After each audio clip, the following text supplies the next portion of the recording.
Good morning बच्चों। आप लोग पढ़ रहे थे acidic strength and basic strength, और acidic strength basic strength complete हुआ था। इसके बाद में अपने को लेना था रिएक्शन मैकेनिज्म। ठीक है, रिएक्शन मैकेनिज्म की जो बात है ना वो ऐसी है कि रिएक्शन जब होती है तो बॉन्ड ब्रेक होता है, कोई पुराने प्रकार के बंध टूटते हैं और नए प्रकार के बंध बनते हैं, ऐसा रिएक्शन में होता है। तो अपने को उन रिएक्शन के मैकेनिज्म पढ़नी है, लेकिन रिएक्शन मैकेनिज्म में ही हम पहले पढ़ते हैं रिएक्शन इंटरमीडिएट। रिएक्शन मैकेनिज्म में हम क्या पढ़ते हैं? Reaction intermediate. रिएक्शन अभिक्रिया होती है, इंटरमीडिएट होते हैं मध्यवर्ती, यानी इसको मैं कहूँगा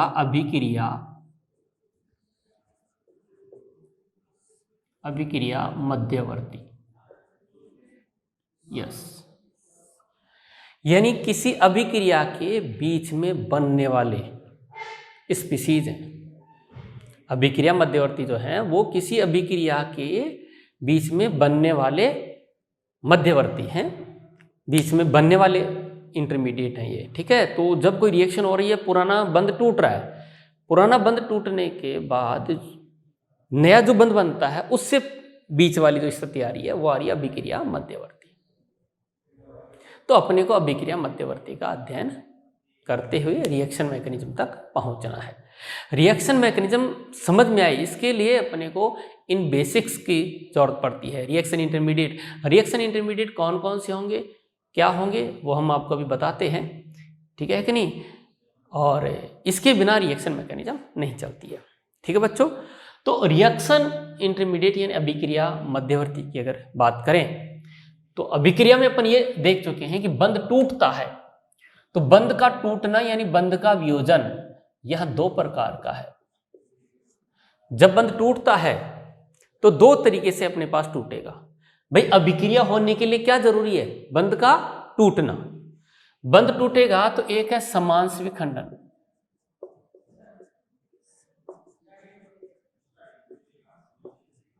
समांश विखंडन। समांश विखंडन को इंग्लिश में कहेंगे होमोलाइटिक क्लीवेज। Homolytic cleavage. इसमें क्या होता है कि X और Y में कोई बंध है, कोई सहसंयोजक बंध है। जब अभिक्रिया होती है तो इस बंध के जो इलेक्ट्रॉन हैं उनमें से एक इलेक्ट्रॉन इस परमाणु के पास चला जाता है और दूसरा इलेक्ट्रॉन इस परमाणु के पास चला जाता है। ये हाफ एरो है। देखिए, अगर मैं ये से बता रहा हूं ऐसे, ये होता है फुल एरो। इसका मतलब होता है कि दो इलेक्ट्रॉन गए हैं। बात समझ में आ गई? और ये जो है ये है हाफ एरो, अर्ध तीर। यह है पूर्ण तीर। इसमें जाता है एक इलेक्ट्रॉन, इसमें जाते हैं दो इलेक्ट्रॉन।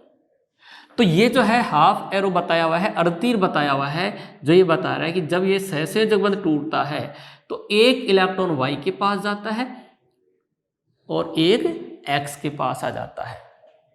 बच्चों, ऐसे पूछा नहीं जाता है कि हाफ एरो का मतलब क्या, फुल एरो। ये बातें समझ में आनी चाहिए आप लोगों को। क्लियर है? जब ये बंध टूटा है तो X के पास एक अकेला इलेक्ट्रॉन आया और Y के पास भी एक अकेला इलेक्ट्रॉन आया। तो जब समांश विखंडन, ये जो विखंडन है वो क्या है? समांश विखंडन है।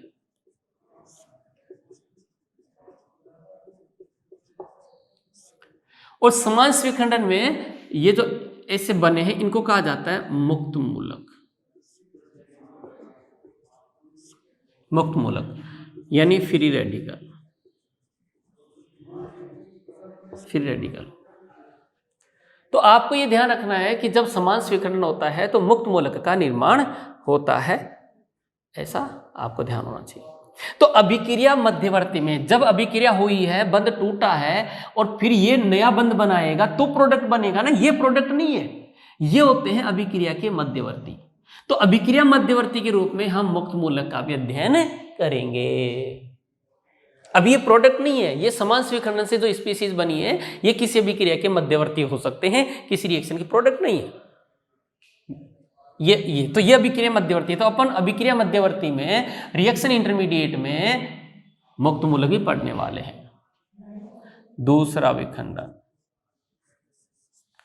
विषमांश, विष मतलब जहर नहीं है, विषम अंश, विषमांश विखंडन,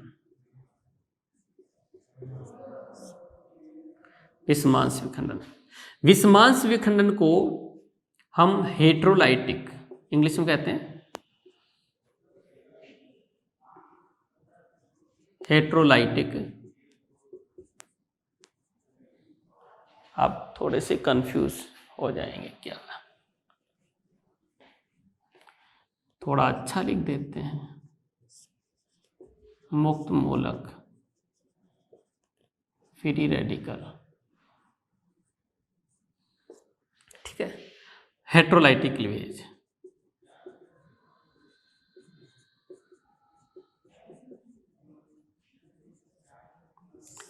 अब ये कहता है कि जो बंध टूटेगा, समझ गए, अब ये एक्स और वाई में बंध था वो इस तरीके से टूटा है, कोई दूसरे प्रकार का बंध हो सकता है, ठीक है कि नहीं, एक्स जेड में हो सकता है।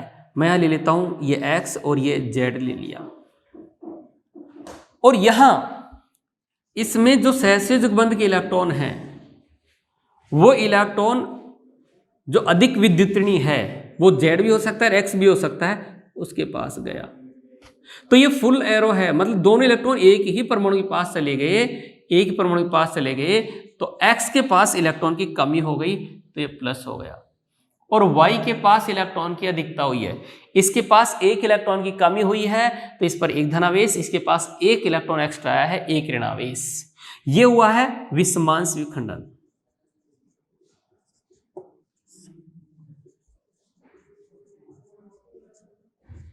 तो आप देखो विषमांश विखंडन में ये क्या बन गया, धनायन।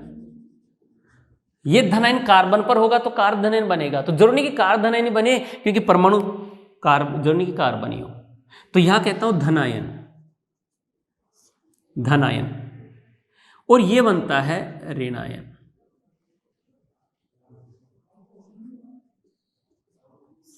कैटायन एंड एनायन, इंग्लिश में कहेंगे इसको कैटायन, इसको कहेंगे एनायन, ठीक है बच्चों। तो कुल मिला के बात ऐसी है कि विषमांश विखंडन से धनायन तथा ऋणायन का निर्माण होता है। आपके सीट डीपीपी इधर छोटा मोटा क्वेश्चन मिल जाएगा, विषमांश विखंडन से निर्माण होता है, तो वहां ऑप्शन में होंगे मुक्त मूलक, बी धनायन, सी ऋणायन, डी दे रखा होगा धनायन तथा ऋणायन दोनों, तो धनायन ऋणायन दोनों होते हैं। बात समझ आ गई। अगर यही मान लो CX में होता, बात समझ आ गई, जैसे यहाँ CCl ये ले लिया, ऐसा होता, तो मुझे पता है इसकी विद्युतीयता ज्यादा है, विषमांश विखंडन होगा तो इसके पास इलेक्ट्रॉन जाएगा तो कार्बन पर धनावेश आएगा, कार्बन पर धनावेश आएगा और Cl पर ऋणावेश आएगा। जब कार्बन पर धनावेश आता है तो इसको कार्ब धनायन कहते हैं,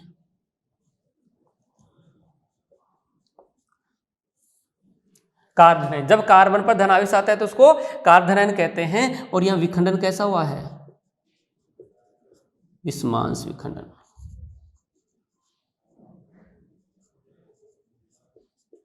विषमांश विखंडन, तो विषमांश विखंडन जब होता है, क्योंकि अपने ऑर्गेनिक केमिस्ट्री पढ़ रहे हैं और कार्बनिक रसायन में कोई ऐसा बंध टूटे जिसमें कार्बन के साथ कुछ जुड़ा हुआ हो, तो सामान्यतः आपको रिएक्शन इंटरमीडिएट के रूप में, अभिक्रिया मध्यवर्ती के रूप में कार्ब धनायन मिलने वाले हैं। कार्बन पर ऋणावेश भी आएगा तो उसको कार्ब ऋणायन कह देंगे। तो अभिक्रिया मध्यवर्ती के रूप में मुक्त मूलक बन रहे हैं, धनायन बन रहे हैं, ऋणायन बन रहे हैं, इनका अपने को अध्ययन करना है। बात समझ में आ गई। तो इनमें अपने को पहले क्या लेना है भाई, पहला जो अभिक्रिया मध्यवर्ती है वो लेते हैं कार्ब धनायन। यस, पहला जो मध्यवर्ती आ रहा है वो है carb धनायन।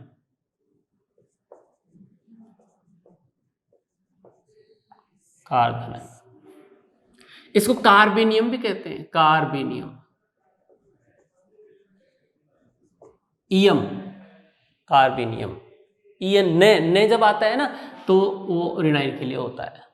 Carbocation, yes, carbocation, yes, ये ध्यान रखना। तो होता क्या है कि जब कार्बन, फिर एक बार समझाता हूं, कि जब कार्बन किसी अधिक विद्युत से जुड़ा हुआ है तो वो अपने इलेक्ट्रॉन ले जाता है तो इस पर धनावेश आता है और एक्स पर ऋणावेश आता है। तो ये जो है अभिक्रिया मध्यवर्ती के रूप में अपने पास आएगा कार्बोनाइन। इसका अपने को डिटेल देखना है। कार्बन जो है इसका अपने को कार्बोनाइन में क्या क्या गुण होते हैं, कार्बोनाइन के गुण।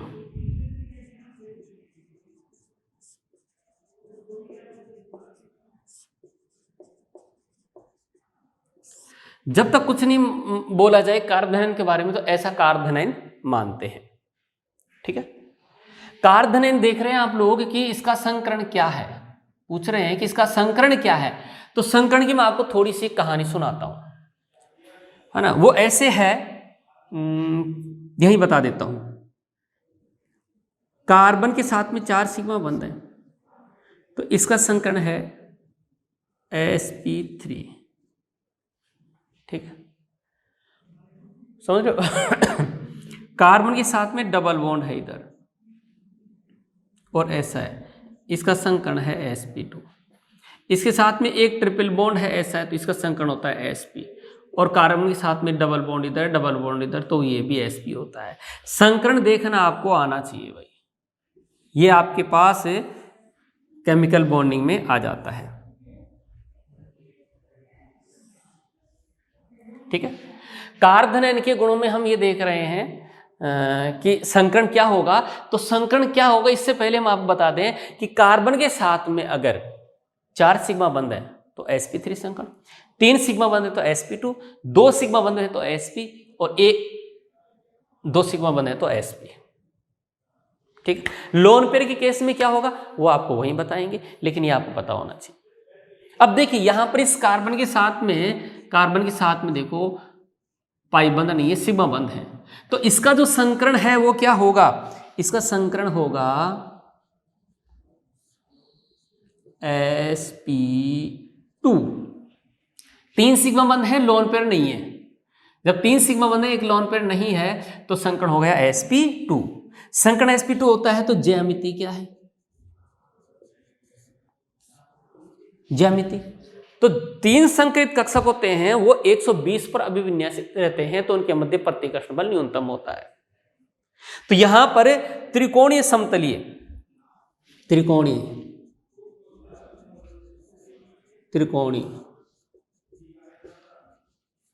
समतलीय होता है, त्रिकोणीय समतलीय होता है। और बंद कोण जो है, बंद कोण होता है, बंद कोण 120 डिग्री का होता है। ये कार्बोनाइन के गुण आ रहे हैं और ये मैंने आपको संकरण बता दिया है। अब अपने को थोड़ी आगे और जरूरत पड़ेगी, तो भैया इसको हम हटाते हैं एक बार। यहां मैं आपको पढ़ा रहा हूं अभिक्रिया मध्यवर्ती, रिएक्शन इंटरमीडिएट। रिएक्शन इंटरमीडिएट में हम अभिक्रिया में बनने वाले मध्यवर्ती का अध्ययन करते हैं। जब अभिक्रिया होती है तो बंध टूटता है। जब बंध टूटता है तो 2 प्रकार से टूट सकता है, समांस। जब समांस तरीके से होमोलाइटिक क्लीवेज टूटता है तो मुक्त मूलक बनते हैं। जब समांस विखंडन होता है तो धनायन ऋणायन बनते हैं। इन धनायन ऋणायन में जब कार्बन पर धनावेश होता है तो उसको कार्बोधनायन कहा जाता है। ये मध्यवर्ती है, तो हम कार्बोधनायन का, कार्बन नियम का अध्ययन करने जा रहे हैं। ये बताए फिर से एक बार कि ऐसे कार्बोधनायन बना।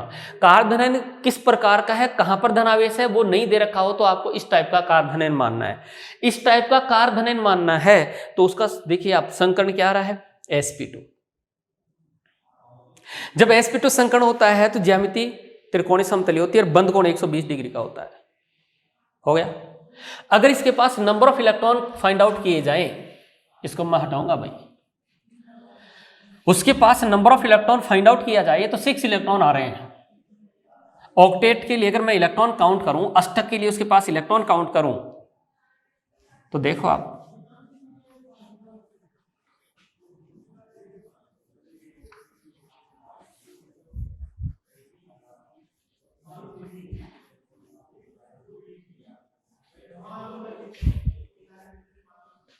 ये देखना, इसके पास 2 और 2 4, 2 6, अष्टक के लिए कितने इलेक्ट्रॉन हो गए? 6 हो गए हैं। तो नंबर ऑफ इलेक्ट्रॉन कितना हो गया? 6 इलेक्ट्रॉन्स। ठीक है, अब 6 इलेक्ट्रॉन है, अष्टक पूरा नहीं है, तो ऐसा लुईस अम्ल की तरह होता है। तो इसका जो व्यवहार है, कार्बन के बारे में स्टेटमेंट आ सकता है कि इसका संकरण sp2 होता है, त्रिकोणीय समतलीय होता है, बंद कोण 120 होता है, ये लुईस क्षार होता है। तो गलत हो गया, लुईस क्षार नहीं है, क्या है? लुईस अम्ल। क्योंकि लुईस क्या कहता है? जिसके पास इलेक्ट्रॉन की कमी है, जिसके पास इलेक्ट्रॉन की कमी है वो लुईस अम्ल है, और जिसका अष्टक पूरा है वो लोन पेयर दे सकता है, तो लुईस क्षार की कैटेगरी में आता है। तो बच्चों यहां लुईस अम्ल की तरह ये व्यवहार कर रहा है, लुईस अम्ल हो गया, ये 6 इलेक्ट्रॉन है इसलिए। ठीक है, एक और आता आपके पास अनुचुंबकीय प्रतिचुंबकीय।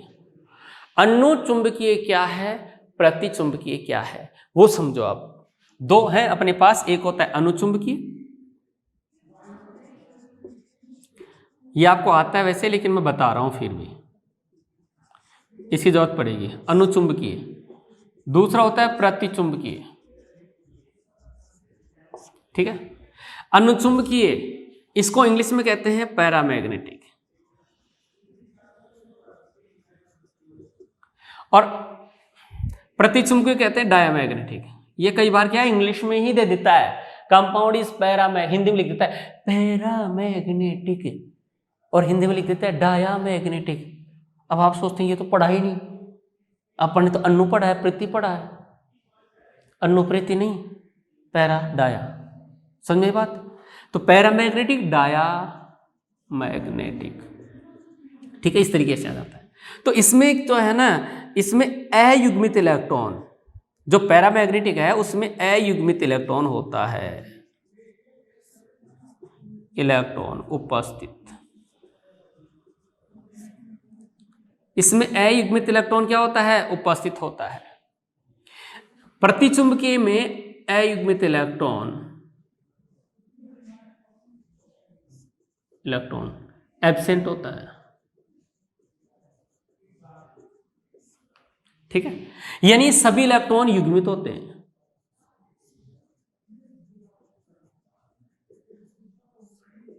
इसकी जरूरत पड़ेगी बार बार, इसलिए बोल रहा हूं। इसमें सभी इलेक्ट्रॉन क्या होते हैं? युग्मित होते हैं। किसमें? प्रतिचुंबकीय में, डायामैग्नेटिक में। और अनुचुंबकीय में क्या होता है? अनुचुंबकीय में होता है कि अयुग्मित इलेक्ट्रॉन उपस्थित। All electrons are paired. In paramagnetic unpaired electron is present. अयुग्मित क्या है? अकेला, अकेला, बिना जोड़े के। युग्मित मतलब अयुग्मित इलेक्ट्रॉन अनुपस्थित लिखा है। अयुग्मित इलेक्ट्रॉन अनुपस्थित मतलब सभी इलेक्ट्रॉन क्या है? युग्मित हैं, पेयर्ड हैं, अकेले नहीं रहते हैं, जोड़े के रूप में रहते हैं, जोड़ा बना के रहते हैं। सब सारे इलेक्ट्रॉन जोड़ा बना के रहते हैं। इसमें अकेला होता है। बात समझे? अकेला है मीन्स पैरामैग्नेटिक। क्लियर है? तो इसमें अगर देखा जाए तो 6 इलेक्ट्रॉन हैं, ये किसी के साथ जोड़ा बंद, ये बंद युग्म है, ये बंद युग्म है। बंद युग्म एकांकी इलेक्ट्रॉन युग्म, बॉन्ड पेयर तथा लोन पेयर दोनों युग्मित माने गए हैं। ये किसके साथ बंध बना रहा है? तो ये बॉन्ड पेयर है, अकेला नहीं है, अकेला नहीं है। अभी मुक्त मूलक में आया था वो अकेला आया था, ये जोड़े के रूप में है। जोड़े के रूप में है तो यहां कोई भी अयुग्मित इलेक्ट्रॉन नहीं है। जब अयुग्मित इलेक्ट्रॉन नहीं है तो ये इसकी चुंबकीय प्रकृति क्या होगी वो आपको बतानी है। चुंबकीय प्रकृति, चुंबकीय प्रकृति में ये कह सकता हूं कि यह प्रतिचुंबकीय होता है। प्रतिचुंबकीय ऐसा क्यों हो रहा है? प्रतिचुंबकीय क्या कहेंगे? Diamagnetic, due to the absence of unpaired electron and all electrons are paired. ठीक है, ये प्रतिचुंबकीय हो गया। तो इस तरीके से आपके पास में क्या आ गया भाई? आपके पास में आ गया कार्बोनाइन के गुण। क्या क्या होते हैं। क्लियर? अब अपने को ये तो कार्बोनाइल ऐसा था, सिंपल तरीके से दिया हुआ, इसका संकरण बता दिया। आपको एग्जाम में यहां डबल बॉन्ड डिफरेंट टाइप के कार्बोकैटाइंस का संकरण पूछ सकता है। बात समझ आ गई? तो अब अपन देख रहे हैं कार्बोनाइल में संकरण। ठीक है, तो संकरण देख लेते हैं भाई।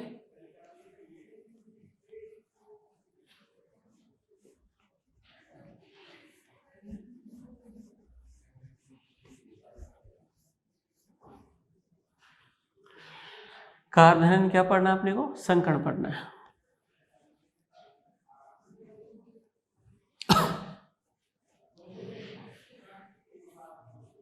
देखो इसकी जरूरत तो वैसे पड़ेगी आपको, थोड़ा सा मैं रख लेता हूं इसको, है ना, इसकी जरूरत नहीं पड़ेगी।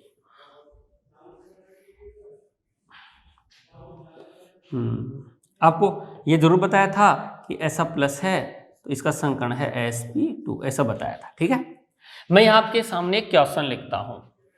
क्वेश्चन, निम्न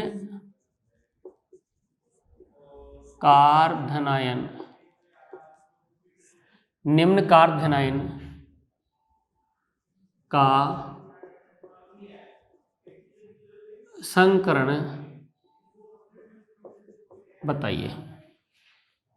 आपको संकरण बताना है। फर्स्ट देखिए CH3 प्लस CH2 नहीं चलो कोई नहीं, यहाँ प्लस कर दिया और यहाँ CH3 कर दिया। थर्ड देखिए आप CH3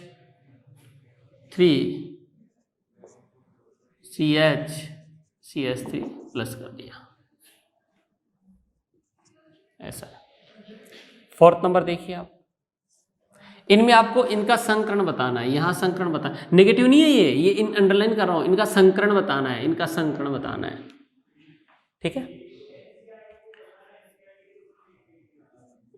CH2 double bond CH plus, fifth number C triple bond C पर प्लस। ठीक है, 6 नंबर देखिए आप CH2 प्लस। ठीक है, यहाँ डबल बॉन्ड होगा तो होने को कोई दिक्कत नहीं है। ठीक है, 7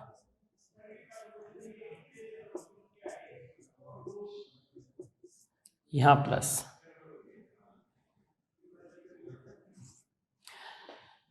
और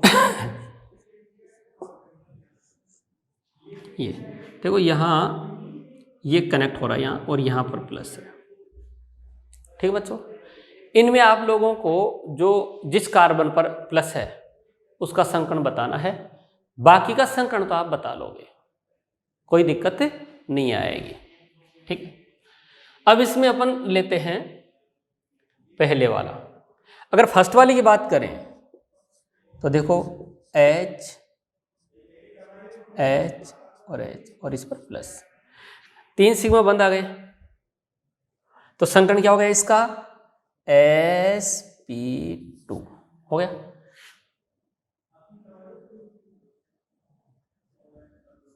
sp2, इसमें देखो आप CH3 और यहां पर क्या आ रहा है? प्लस। तो यहां प्लस आ रहा है तो देखो इसमें सिग्मा बंद कितने हो गए? 1 2 3 सिग्मा बंद हो गए। होता क्या, कार्बन देखो सिग्मा बंद प्लस लोन पेयर, है ना, इनको काउंट करके हम संकरण निकाल लेते हैं। संकरण निकालने का तरीका है ना, वो आपको केमिकल बॉन्डिंग से आ जाना चाहिए वैसे। तो यहां पर 1 2 3 सिग्मा बंद हैं, संकरण हो गया sp2 हो गया। इसमें देखो थर्ड नंबर में CH3, इस कार्बन पर धन आवेश है, यहां पर हाइड्रोजन है और ये CH3 है, और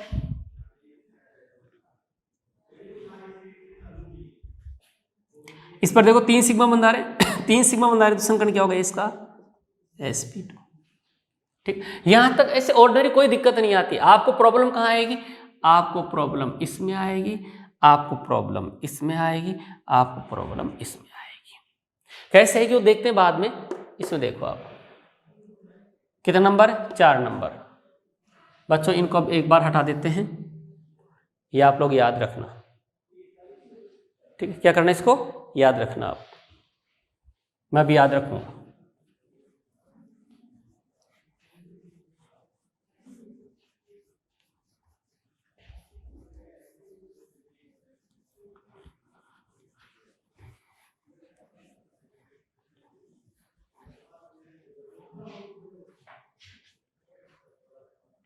चार नंबर देखो आप, 4 नंबर ये यहाँ H carbon H double bond और यहाँ H है और यहाँ पर प्लस है, ऐसा होगा।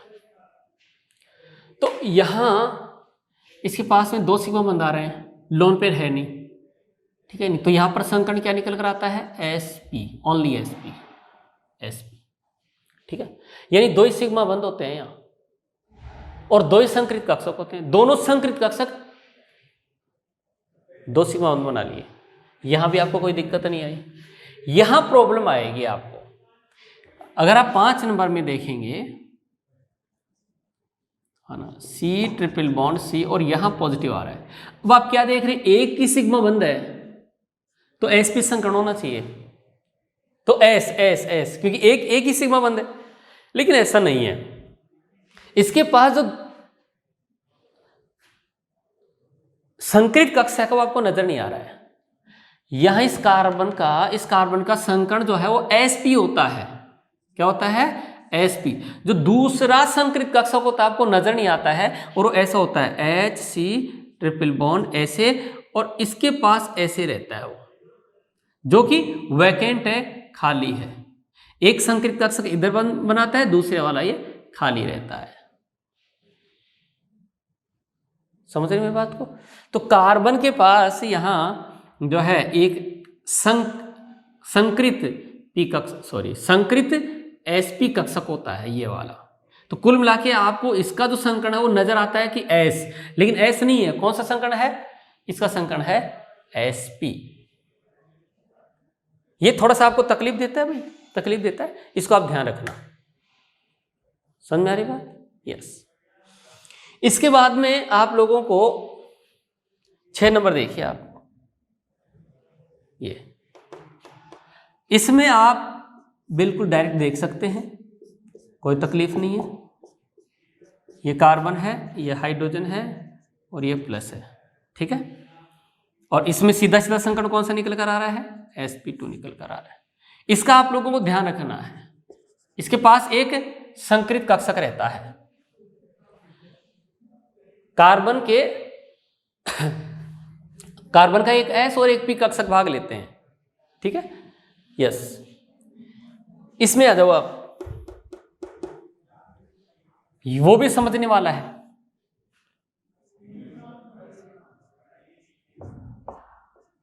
यस, यहां धनावेश है।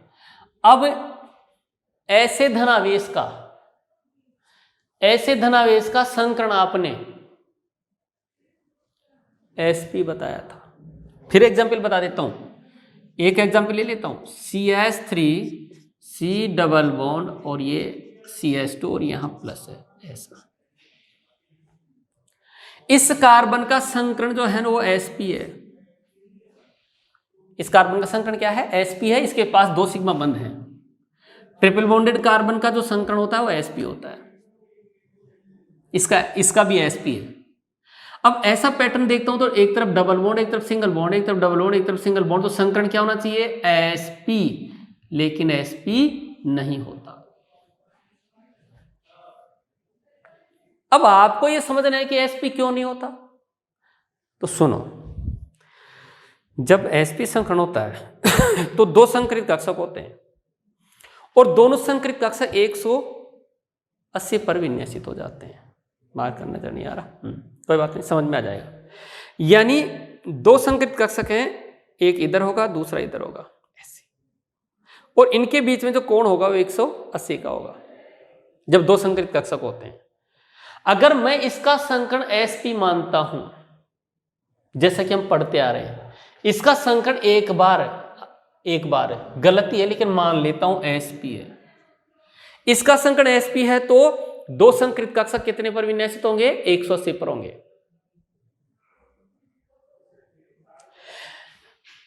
एक 180 पर होंगे तो एक इधर होगा, दूसरा इधर होगा। जब ये sp संकरण होगा और 180 पर जब निकलेंगी तो इस वलय का निर्माण नहीं हो पाएगा, जबकि यहां पर तो वलय उपस्थित है। तो अगर मैं इसका sp संकरण मानता हूं तो ये 180 पर विन्यासित रहनी चाहिए। सीधे सीधे ये बंद ऐसा और ये ऐसा रहना चाहिए था, यानी ऐसा रहना चाहिए था यूं, ये डबल बॉन्ड ऐसा और ये इधर ऐसा, और यहां कार्बन है, यहां प्लस होना चाहिए था। 180 पर निकलना चाहिए था पर 180 पर नहीं निकलता। तो हम संकरण जो है ना, संकरण वो एक काल्पनिक अवधारणा है, वो काल्पनिक अवधारणा है। और यौगिकों की ज्यामिति, आकृति, बंद कोण, इनको समझाने के लिए आया था। जो संकरण है वो काल्पनिक अवधारणा है, वो इन यौगिकों की ज्यामिति, बंद कोण, इनको समझाने के लिए आया था। तो वो तो समझा ही नहीं पा रहा, इसके 120 कोण को समझा ही नहीं पा रहा। भाई बेंजीन में यहां पर 120 का कोण होगा, जिसको नहीं समझा पा रहा, क्योंकि sp होती है तो 180 का कोण होता है, जबकि एक्चुअल में यहां पर क्या है? 120 का है। तो वो संकरण तो समझा ही नहीं पा रहा। तो इसका संकरण में क्या मानूं जिससे इसको समझाया जा सकता है? और इसका संकरण माना जाता है sp2। sp2 संकरण मानकर इसको समझाया जा सकता है, जिससे यह वलय संभव है। और sp2 संकरण होता है तो इसके पास संकृत कक्षक 3 होते हैं। संकृत कक्षक 3 होते हैं तो एक ने इधर सीमा बंद बना लिया, दूसरे इधर बना लिया, और तीसरा इधर होता है खाली। समझ आई बात? तीसरा खाली होता है और ये असंकृत इसके साथ पाई बंद बना लेता है ऐसा, और इसके पास प्लस होता है। ये इसकी कहानी है, इसका छोटा लोब है। बात समझ आ गई?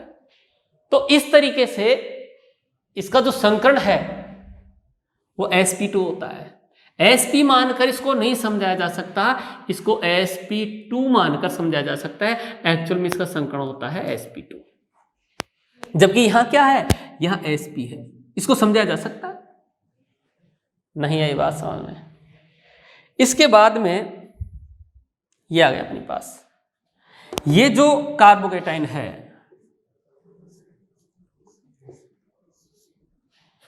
ठीक है, यहां जो धनावेश है इसको कहते हैं शीर्ष सेतु। शीर्ष सेतु कार्बोनाइन। ब्रिज हेड, ब्रिज होता है पुलिया, सेतु, ब्रिज हेड कार्बोकेटाइन। अगर इसका संकरण आप क्या मान ले? 1 2 3 सिग्मा बंद है, और संकरण क्या मान लें आप? sp2। गलत है, क्योंकि sp2 मानेंगे तो 120 पर निकलेंगे 3 संयोजकताएं, ये वाली और ये वाली, तीनों संयोजकताएं 120 पर निकलेंगे। जब 120 पर निकलेंगी तो ये बाइसाइक्लो नहीं बन सकता, ये वलय जुड़ ही नहीं सकती, ये आके जुड़ेंगी कैसे? नहीं जुड़ सकती। तो इसको समझाया कैसे जा सकता है कि ये अस्तित्व में रहे, ये ऐसा बन पाए? ये तभी संभव है जब इसका संकरण क्या बताना पड़ेगा अपने को? इसका संकरण sp3, और sp3 होता है तो इसके पास एक संकृत कक्षक होता है यहां पर ऐसा, यस। और इसका संकरण क्या हो जाता है बच्चों? sp3 होता है। sp3 संकरण मानकर इसको समझाया जा सकता है। तो आप लोगों को वैसे संकरण केमिकल बॉन्डिंग से आना चाहिए, लेकिन आपको यहाँ कार्बन पर जब धनावेश होता है तो क्या क्या संभावनाएं, क्या क्या संकरण होते हैं, तो जैसा होता है वैसा ही हो रहा है। बस एक तो ये थोड़ा ध्यान रखना है कि संकरण एक काल्पनिक अवधारणा है जो इनकी बंद कोण को समझाने के लिए आती है, इनकी ज्यामिति को समझाने के लिए आती है। अगर मैं इसका संकरण, इसका संकरण, इसका संकरण, इसका संकरण sp मान लेता हूं तो नहीं समझा सकता। इसलिए क्या संकरण मानकर समझाया जा सकता है? sp2। तो एक तो ये ध्यान रखना है, एक ये वाला ध्यान रखना है, और एक ये वाला एग्जाम, इस टाइप के, ये क्या इस टाइप का जो एग्जाम्पल आता है उसका आप लोगों को ध्यान रखना है। ठीक है बच्चों? तो इस तरीके से रिएक्शन मैकेनिज्म में और रिएक्शन इंटरमीडिएट, अभिक्रिया मध्यवर्ती शुरू किया था। ये इसका फर्स्ट लेक्चर था जिसमें आप लोगों को बंध का विखंडन और कार्बोधनाइन के गुण के बारे में बताया था। कार्बोधनाइन बहुत इंपॉर्टेंट है, तो नेक्स्ट लेक्चर में हम लोग कार्बोधनाइन के स्थायित्व की बात करेंगे, जो इंपॉर्टेंट लेक्चर रहेगा। ठीक है, ये रिएक्शन इंटरमीडिएट बहुत इंपॉर्टेंट है रिएक्शन मैकेनिज्म के लिए। तो आज के इस लेक्चर को अपन यही फिनिश करते हैं। नेक्स्ट लेक्चर मिलते हैं स्टेबिलिटी ऑफ कार्बोकेटाइन, कार्बोनाइन का स्थायित्व। धन्यवाद।